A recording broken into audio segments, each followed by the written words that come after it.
Salam and peace be upon you. My name is Muhammad Layiq Siddiqui, the father of Holophase. Remember the language we are learning. There is one field, phi, the holophase. One continuous cyclic movement from which all of reality unfolds. When phi begins to change, its first derivatives appear, and with them, the three dimensions show themselves at once. A critical clarification before we proceed. In our shared journey, I have sometimes misspoken the names of these dimensions. Let me correct that now, definitively. The first dimension is time. Its symbol is the Greek letter omega, pronounced omega. The second dimension is space. Its symbol is the Greek letter kappa, pronounced kappa. I have previously used the simple letter K. That was an error. It is kappa. The third dimension is motion. This encompasses all flow, dynamics, and propagation. Its symbol is the Greek letter nu, pronounced new, like new. I have mistakenly pronounced this as V. That was an error. It is nu. So they are time as omega, space as kappa, and motion as nu, built from both. Every higher derivative of phi is a finer question about how phi changes. And each one casts three shadows together: a time shadow, a space shadow, and a motion shadow. These echoes mix and weave into one another, forming the patterns we call fields, particles, bodies, thoughts, and worlds.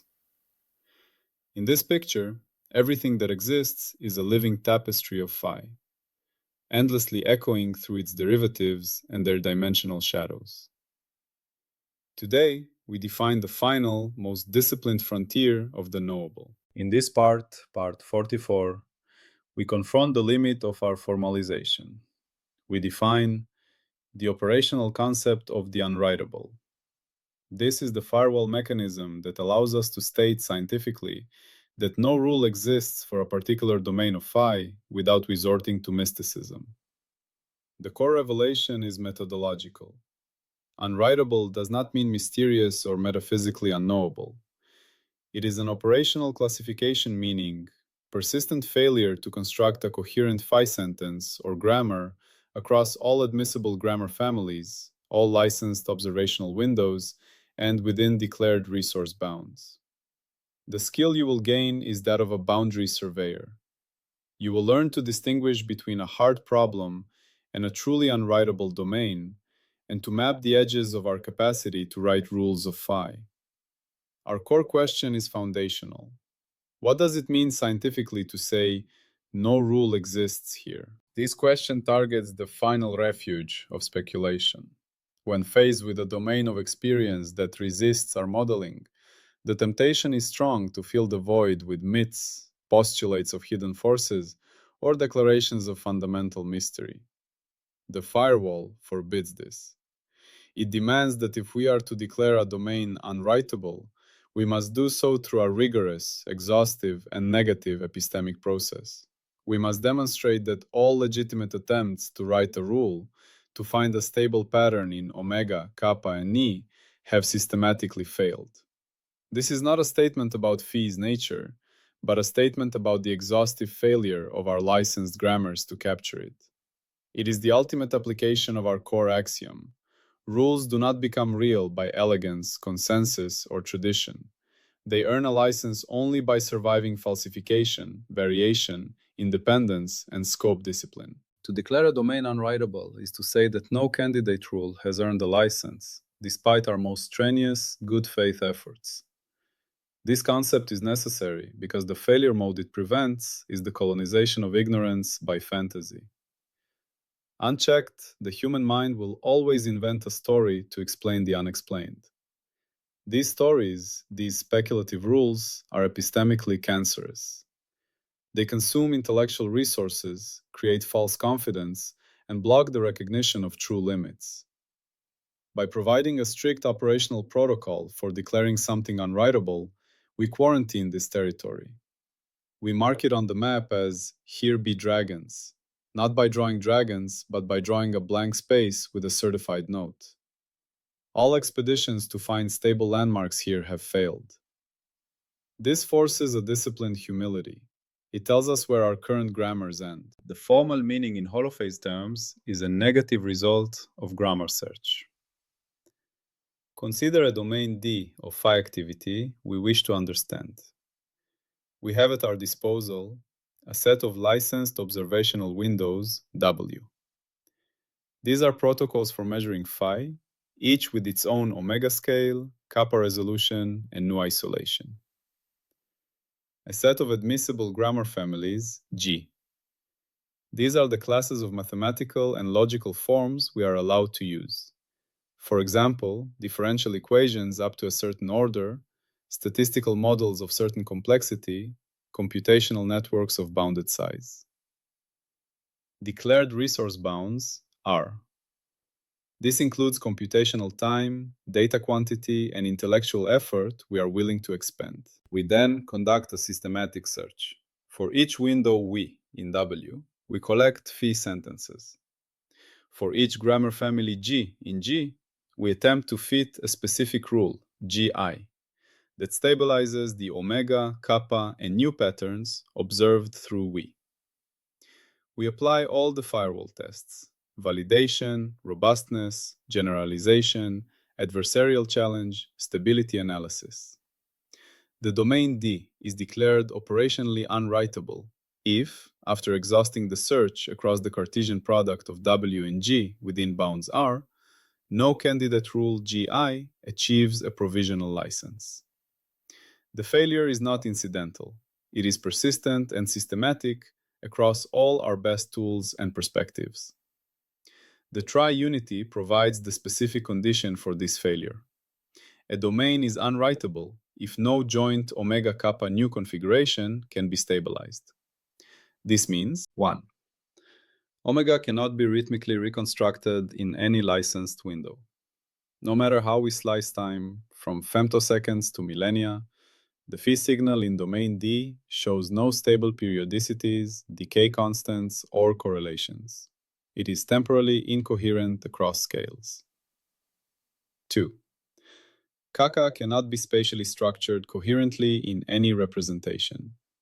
No matter how we map it, using different coordinate grids, basis functions, or clustering algorithms, the spatial patterns refuse to converge on a stable description.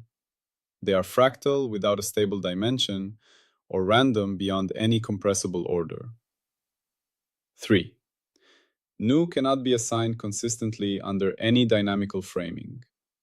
No matter what reference frame or coupling model we choose, the apparent motions, forces, or propagations are irreconcilable. Attempts to write conservation laws or equations of motion lead to immediate, unresolvable contradictions. 4.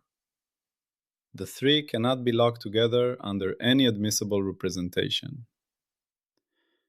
Even if we find a fleeting omega pattern in one window, it cannot be associated with a consistent K structure or nu flow that holds when we change perspective. This is the tri-unity of unwritability. It is not that one dimension is messy, it is that no consistent triple, omega kappa nu, can be found that survives cross-validation. This connects critically to energy as tally. In an unwritable domain, energy does not diverge to infinity as if it were a physical event. The very act of tallying fails because there is no coherent phi sentence to account. We cannot even define what counts as a credit or debit in a stable way. One moment, a certain pattern seems to carry activity, but under a slight shift in window or representation, that assignment vanishes or flips sign. The accounting failure is the signal, not the anomaly. It tells us we are attempting to keep books for a process that does not submit to the category of a transaction. This is profoundly different from a system where energy is not conserved. There, we can still perform the tally and find a discrepancy. Here, the ledger itself cannot be constructed. The operational interpretation of this is found in fields that confront intrinsic complexity or chaos. It is the recognition in turbulence theory that while the Navier-Stokes equations are the rule, the grammar, predicting the specific, detailed flow, the kappa new state, at a future time for a high Reynolds number system is operationally unwritable beyond a very short horizon. It is the finding in quantum mechanics that certain conjugate variables, like position and momentum, cannot be simultaneously assigned definite values, a specific omega kappa joint unwritability. It is the practical experience in complex social systems where attempts to write predictive deterministic rules for outcomes like the outbreak of conflict or the direction of cultural change consistently fail across all model families. The firewall role here is that of the search auditor.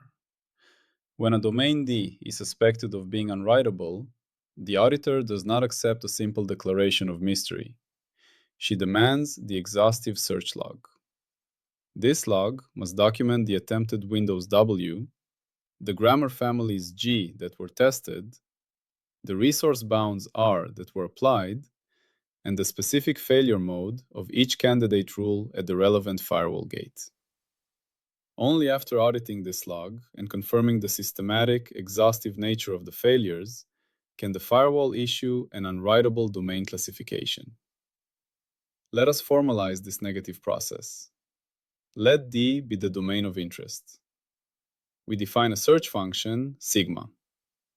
Sigma D W G R is equals GI. This function represents the outcome of our search. It returns the set of candidate rules, GI, that survived to a provisional license stage. A rule GI is included if it passed validation, was not immediately falsified, showed some robustness, and was not a tautology. The declaration of operational unwritability is a statement about this function's output. Sigma DWGR is equals the output set is empty. No rules were found. But this is only meaningful if the inputs W, G, and R are themselves substantial. They must observational and theoretical capabilities. The prediction and falsification for this concept are therefore about the stability of this emptiness as we expand our resources. Prediction for a genuinely unwritable domain. If a domain is genuinely unwritable, then expanding our grammar families G, our representations, and our window licenses W to finer omega scales, higher kappa resolution, more new sensitive detectors will not restore omega kappa new coherence. The empty set result is stable. Sigma D W new G new R lies equals plus persists. The failure is intrinsic to the domain's relationship with our epistemic categories, not a limit of our current tools. Falsification condition for an unwritable claim. If a new admissible grammar or a newly licensed observational window does succeed in stabilizing omega, kappa, and nu jointly, if it produces a rule G new that earns a provisional license, then the domain was not unwritable. It was only unexplored or badly described with previous tools. The claim of unwritability is falsified by the successful writing of a rule. The license consequence is a marking of territory, not a rule. What is allowed? You are allowed to encounter phenomena that resist understanding. You are allowed to exhaustively search for rules. However, you may only declare a domain operationally unwritable after documenting an exhaustive good faith search across the licensed frontier of windows and grammars, and you must publish the search log. What is forbidden? You may not declare something mysterious or beyond science as a first resort. Fill an unwritable domain with speculative, unlicensed rules. For example, consciousness is a quantum field. History is driven by dialectical spirits. Claim a domain is unwritable while refusing to test new grammars or windows that become available. What happens when the classification is made? The license consequence is cartographic. Classification. Unwritable domains are explicitly marked as boundary regions, not populated with speculative rules. The domain is entered into the registry of epistemic boundaries. Its entry contains the exhaustive search log. It is labeled. No licensed rule exists. All attempts within frontier capabilities W, G, R failed to stabilize omega Parkapane. This registry entry is not a dead end. It is a guide for future research. It says, breakthroughs here require a revolutionary expansion of W or G, not incremental effort. Let us illustrate with an example that has shaped landscapes and lives. The prediction of specific landslide events on the steep, unstable slopes of the Pamir Mountains. The domain D is the precise timing and spatial extent of a major slope failure at a given mountainside. Geologists have licensed windows W, satellite INSAR, for millimeter scale displacement over months, omega slow, kappa large scale, rainfall gauges, omega daily, new infiltration, seismic monitors for microtremors, omega high frequency, new internal cracking. They have grammar families G, statistical correlations between rainfall and failure, mechanical models of slope stability involving kappa parameters like friction angle, new processes like pore pressure, machine learning models on sensor data. For decades, exhaustive searches are conducted.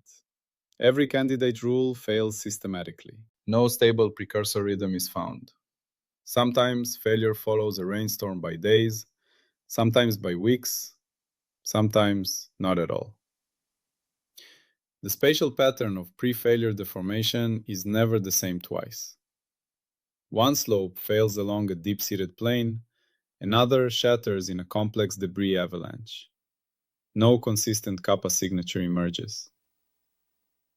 The coupling between water pressure now and shear strength cannot be pinned down with parameters that transfer from one slope to another, or even for the same slope at different times. Attempts to lock a specific displacement rate, omega, to a specific fracture pattern, kappa, under a given water pressure now always break down. The system refuses to be captured in a stable omega-kappa now relationship. After expending vast resources, the set of licensed predictive rules is empty. The domain of specific landslide prediction is declared operationally unwritable, given current windows and grammars. This does not mean landslides are magic. It means our current schemes for parsing phi into stable omega kappa nu patterns fail. The classification has immense practical value. It stops the futile search for the predictive rule. It redirects effort. Instead of trying to predict when a specific slope will fail, an unwritable question, resources shift to hazard mapping, a writable domain, identifying which slopes are generally unstable based on geology and topography, a stable kappa property, and early warning systems, a different writable domain, detecting accelerating deformation in real time, a relative omega change, triggering an evacuation. The falsification condition is clear. If a new grammar, say a revolutionary model of granular fracture dynamics that integrates acoustic emissions in a new way, or a new window, like continuous deep subsurface strain sensing, does allow for stable, reliable predictions, then the domain was not inherently unwritable. It was awaiting a new epistemic tool. The classification is updated. The skill you gain as a boundary surveyor is the discipline of knowing when to stop. You learn to distinguish between a hard problem. The rule is likely writable, but finding it requires more data, more computation, or more cleverness within existing grammar families. An unwritable domain. The persistent failure to find any stable omega kappa nu nexus across frontier grammars suggests a fundamental mismatch between our categorical scheme and the nature of phi in that domain. You learn to ask, 1. Have we exhausted the licensed windows? Have we looked at all relevant omega scales, kappa resolutions, and new manifolds? 2. Have we exhausted admissible grammar families? Have we tried fundamentally different mathematical approaches, not just variations of the same model? 3. Is the failure persistent and systematic? Do all attempts fail at the tri-unity level, not due to mere noise or lack of data? 4. What would falsify this unwritable claim? What specific new capability would force us to reclassify? This skill protects the integrity of science. It replaces the fog of mystery with the clear, cold map of a surveyed boundary. Let us reiterate the core axiom this concept upholds. Rules do not become real by elegance, consensus, or tradition. They earn a license only by surviving falsification, variation, independence, and scope discipline. The unwritable domain is where no candidate survives. And the firewall action? When a rule fails, we do not believe harder. We tighten, downgrade, or retire its license. When a domain resists all rulemaking, we do not invent a myth to fill it. We mark the boundary.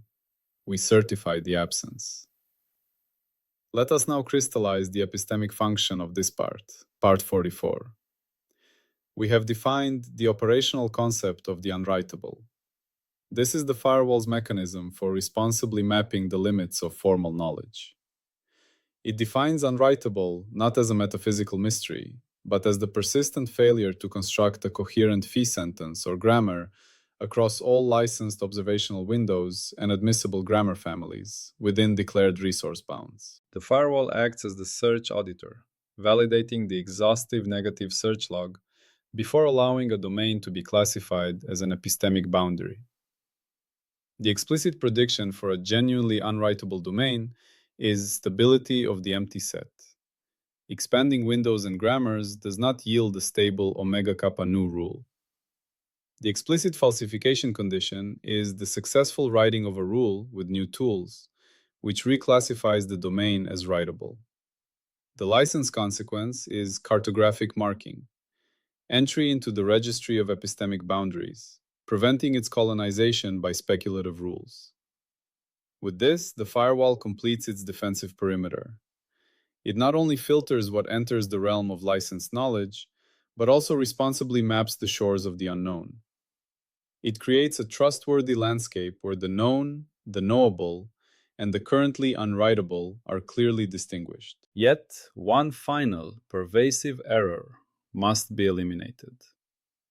Before we can confidently declare a domain unwritable, we must be absolutely certain we are not simply projecting our own limitations onto phi. We must rule out the possibility that a rule exists but is hidden from us by our own methodological blinders, our conceptual prejudices, or our computational constraints. Before declaring unwritable, we must eliminate a common error, confusing our limits with reality's limits. Salam and peace be upon you.